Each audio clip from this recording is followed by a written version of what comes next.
big bike. Ganda. Sana all naka big bike.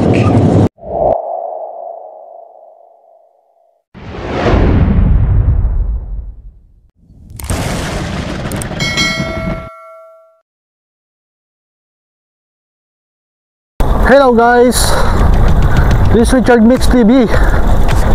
At sa video ito, tayo ay mag-scooter ulit. At tayo ay kasalukuyang nandito sa Jeddah. So yan, kung bago pa lang kayo sa aking YouTube channel, kaya inyong ako'y magpakilala muna sa inyo mga idol.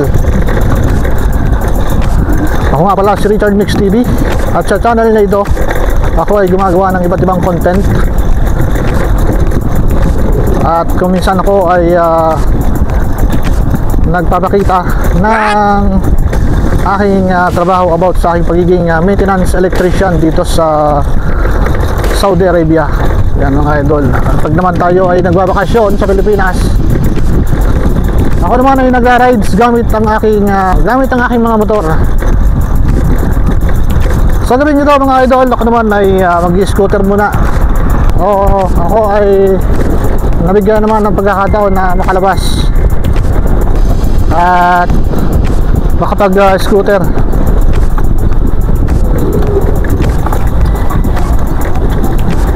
Dahil siyempre mahirap din naman lagi tayo ay nakakulong lagi sa basement. Kaya ayan, pagka ganitong oras wala nang masyadong tawag, ako ay nakakapag-scooter ng kahit konting oras lang. Alright, at sa mga nakapanood nito na andito sa Jeddah, at kung alam nyo itong lugar na ito, shoutout sa inyo mga idol. Alright.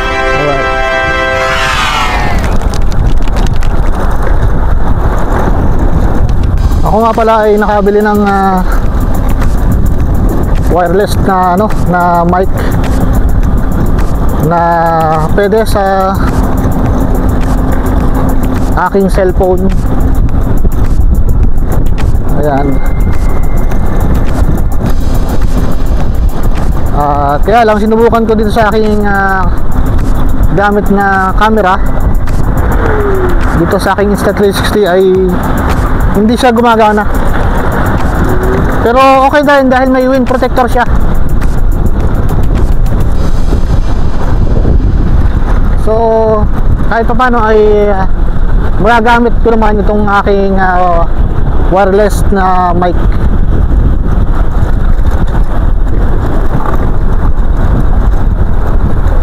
So ganito lang yung ginagawa ko mga idol sa aking video. Minsan ako ay nag-scooter, minsan naman ako ay nagbabahagi ng aking konting kaalaman about sa aking trabaho bilang isang maintenance electrician dito sa aking trabaho dito sa Jeddah. So itong dinadaanan kong ito ay part pa ng Al Shati.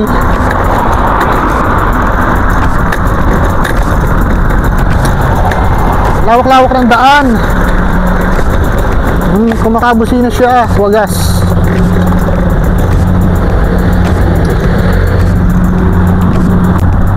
Isa ito sa part dito na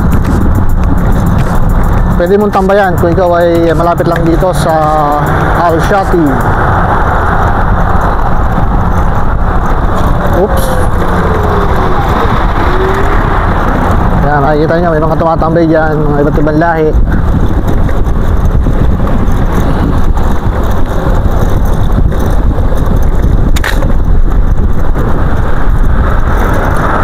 So yan mga idol, samahan nyo ako sa gabing ito upang kahit pa paano naman ay may pasyal ko kayo dito sa Al Shati. Alright. Wow, big bike.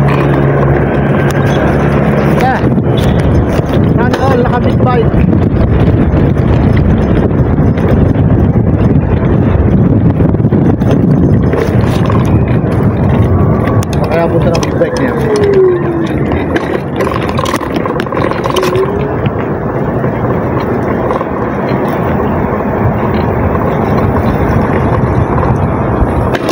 Dito sa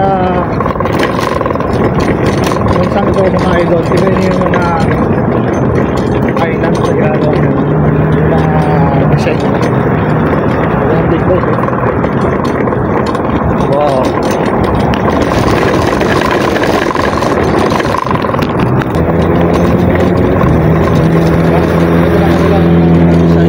Big bike oh.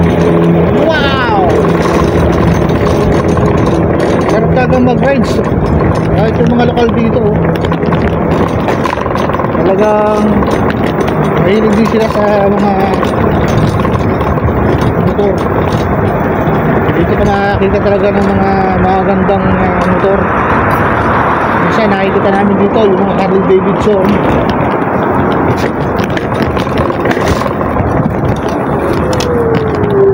Wala makadaan.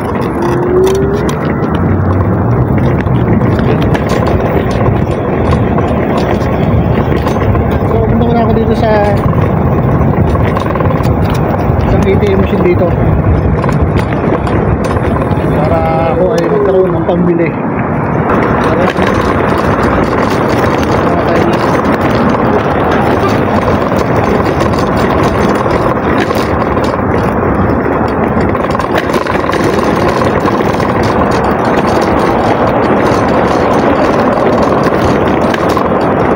Dito kalayo mga idol.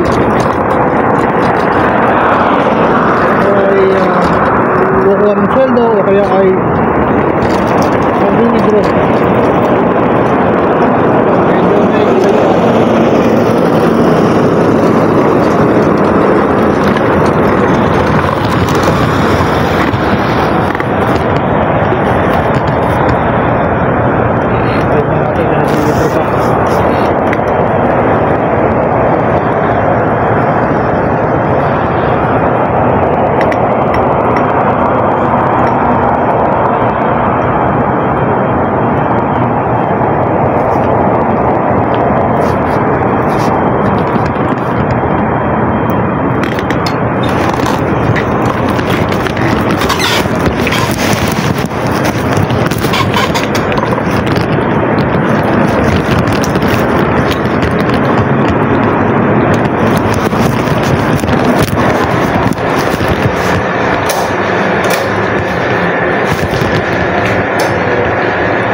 Nakakabita ako ng pagkain.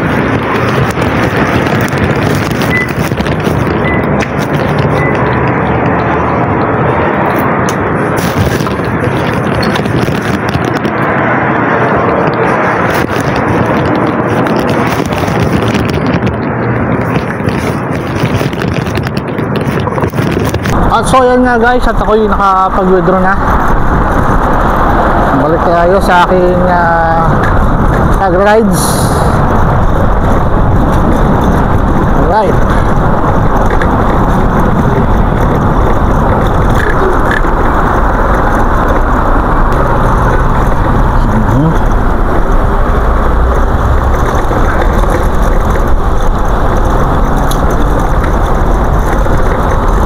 Ito na yung mag-shortcut na ako mga idol. Ito yung seaside.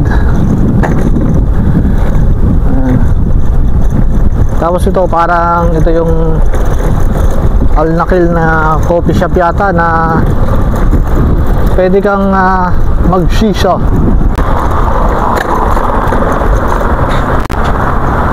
Assalamualaikum. Yan, laki ng screen ng TV nila dito. Alright guys, update tayo. Andito tayo ngayon sa seaside. Ayan. Dito na ako dumaan kasi pumunta ako ng tindahan. Alright. Ito yung mga may rides dito. Uy, nakakatakot. Grabe. Dito nyo mga idol, oh, yung mga basurero dito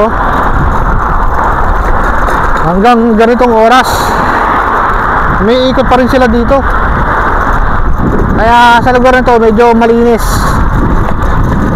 Yan, dahil talagang kahit ganitong oras ay may naglilinis pa rin dito sa may seaside. Dito sa aking kalawa, ito na yung yung dagat. Yung tabing dagat dyan, oh. Tapos may nagbabantay na Coast Guard. Parang dito bawal pa yatang tumambay dito eh. Yan.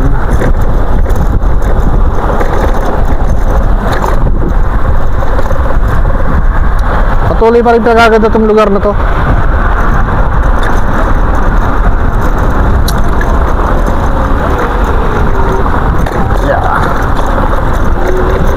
Alam nyo mga idol, ito lang yung parang pinakalibangan ko dito. Bukod sa day off namin ni Mrs. Itong pag-scooter dito sa palibot lang naman ng Alshati ako pumupunta. Dahil hindi naman ako pwedeng lumayo ng sobrang layo. In case na may tawag ako sa trabaho ay makakabalik agad ako sa bahay ni amo. Ito na yung dinaanan ko kanina. Dito ako nag-U-turn. Doon sa may park doon.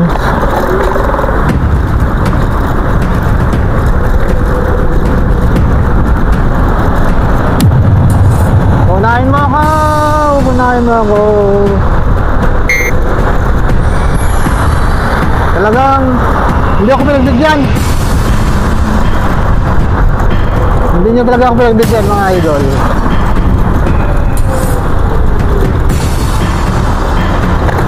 May polis pa man din doon. So unahan ko. Yan. Dito wala nang pinipiling araw ang mga lokal dito kung gusto nyo tumambay dito kahit gabi-gabi tumambay kayo dito. Dati nakikita mo lang yung mga tumatambay dyan tuwing Thursday ng gabi at saka Friday ng hapon. Ngayon every night fair na. Pero hindi siya masyadong crowded mga idol. Ayan.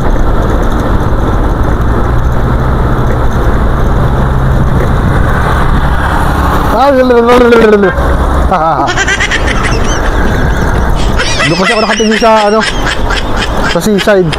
Hindi ko napansin yung dahon. Alright, punta muna tayo dito. So ngayon naman guys, pumunta naman ako dun sa bilihan ng kapsa. Naka-scooter din si Pogi, walang helmet Pag nahuli ka, 1,000 yan. Good luck sa'yo, buddy. Good luck sa'yo, buddy. May fine yan, 1,000. 1,000 reals. Sayang yon. Kaya ako always wear my helmet.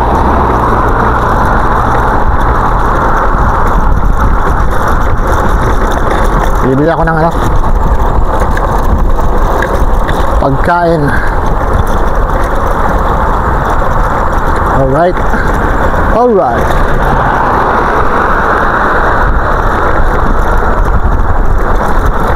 Dami pa rin Wednesday ng gabi. Shit na ako dito. Dami pa rin tao.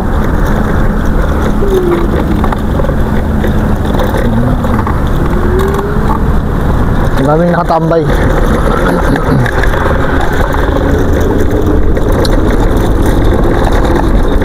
Ganito rito.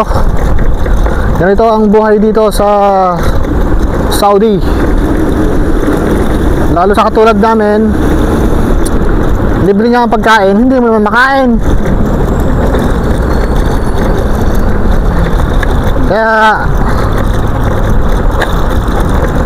eto, bumibili ako sa labas. Pero kung titingnan nyo yung luto nila, halos parehas naman, pero mas masarap talaga yung luto dito sa ano, yung mga Afghanistan, yung Bukhari. Ayan. Doon kasi sa amin libre ang pagkain, kaya lang talagang mas gusto ko talaga yung dito. Gusto namin yung ano rito, yung Bukhari at saka yung paham dito. Masarap-sarap siya kaysa dun sa luto sa bahay. Yun, tuwing Webes ng tanghali, yun, doon lang ako kumukuha ng pagkain dahil isda yung ano, ulam. Ang kinukuha ko lang isda, tapos yung kanin hindi ko kinakain, binabalik ko dun sa kusina. Mas masarap yung luto rito. Ayan. Kaya ako bibili rito ng kabsa. Maghapon kami walang ano, walang kinakain kanin. Kaya ang sampahan dito. Dito may ano rin dito, yung tinatawag na buffet. Bilihan ng mga sandwich.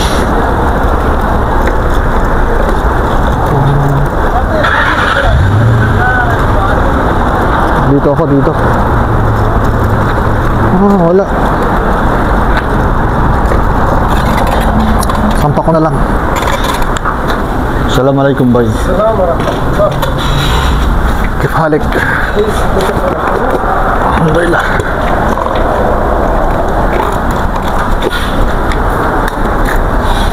Di paham?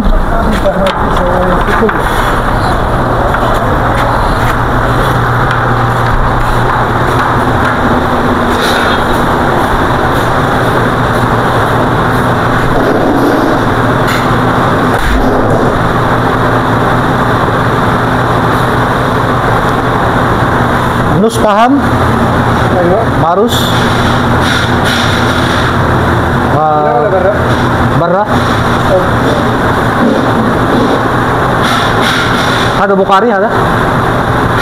Bukhari. Barbarian ada terus? Dia ada? La ada. Nus paham? Nus paham Marus? Ayo. Baden ada rubuk? Sosorus. La. Mapisosaurus. Ayo, rubus ada. Ayo. Okay. Baden ini na citrus.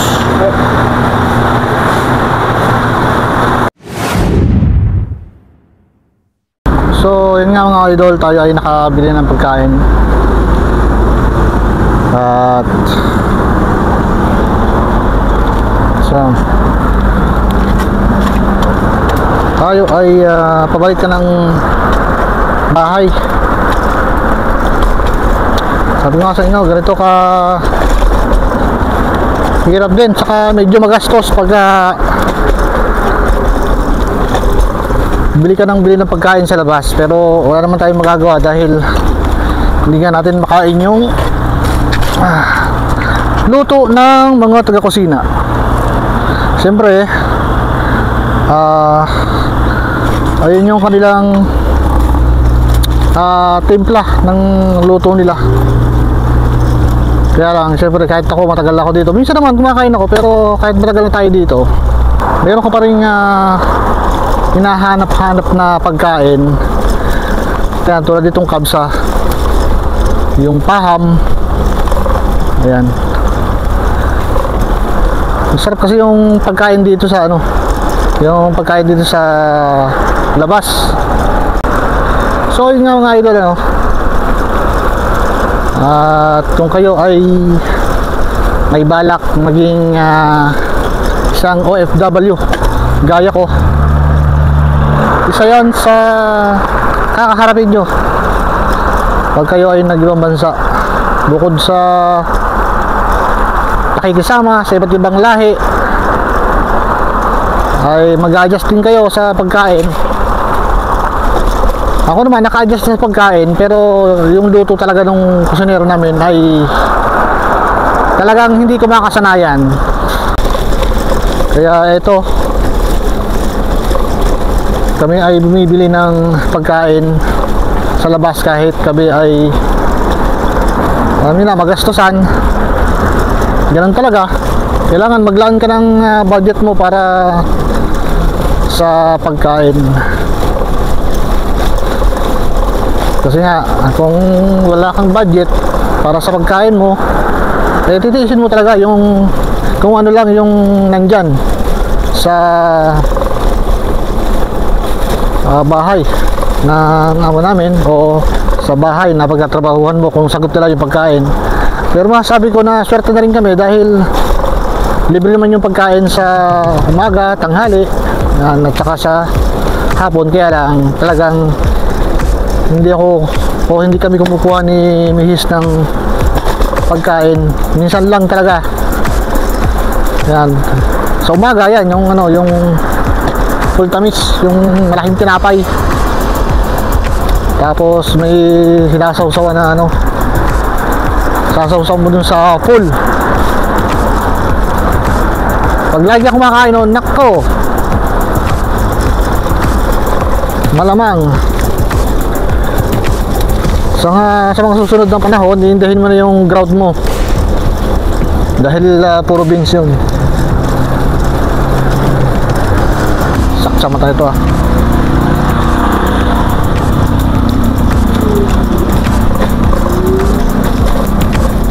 Tansyahin nyo na mga idol kung gano'ng kalayo yung aking ini-scooter para makabili ng pagkain. Yan, pag minsan na-order din kami sa hunger station, kaya malaki ang namin, malaki ang aming nauubos na budget para sa pagkain namin dahil talagang umu-order kami sa labas o bumibili kami sa labas ng aming pagkain. So ayan guys, malapit ako sa bahay.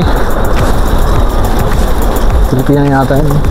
Pero mo kung may ganito kang mga bilya sa atin, gawin mo apartment, parang style condo. Pwede ka lang hindi mag-abroad, pwede ka lang hindi mag ibang bayan.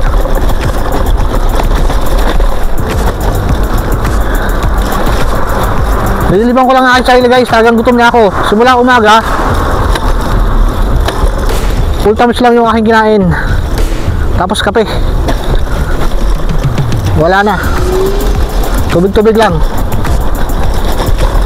Kaya siguro nabibigla yung kain namin sa gabi. Minsan di ako makatulog agad.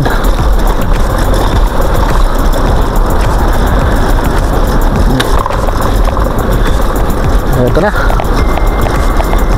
Malapit na. Ganun yung gilibali itong kalsada ganyan lang, hindi na nila pinantay.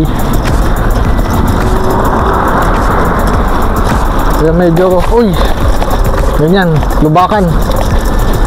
So ayan guys, ito ko tapos itong vlog na to. Ayan, kung kayo umabot sa video ito, maraming salamat sa inyo manood.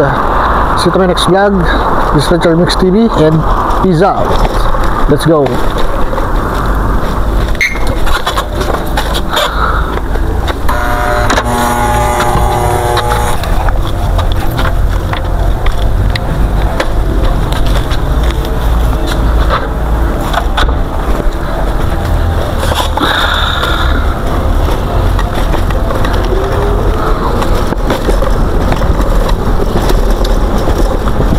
Let's go sa go.